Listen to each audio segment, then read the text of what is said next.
Diqqat, tezkor xabar! Metan gaz zapravkalari yana o'z ish faoliyatini boshlaydi. Assalomu alaykum aziz kanalimiz a'zolari, kanalimizga xush kelibsiz. Agarda kanalimizda yangi bo'lsangiz, obuna bo'lib, like tugmachasini bosib qo'yishni unutmang. Tezkor xabar! Eslatib o'tamiz, 10-mart sanasida metan gaz zapravkalari yana ish faoliyatini to'xtatgan edi. Sovuq oqim kelganlik sababli vaqtinchalik metan gaz zapravkalari to'xtatilgan edi.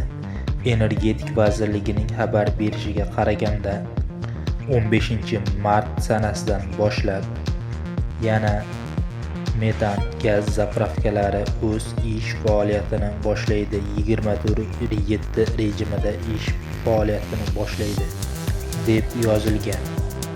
Aziz kanalimiz obunachilari, sizlarga metan gaz haqida yangiliklarni shu kanal orqali joylab boramiz. Bizdan uzoqlashmang, kanalimizga obuna bo'ling. Xayr, salomat bo'ling.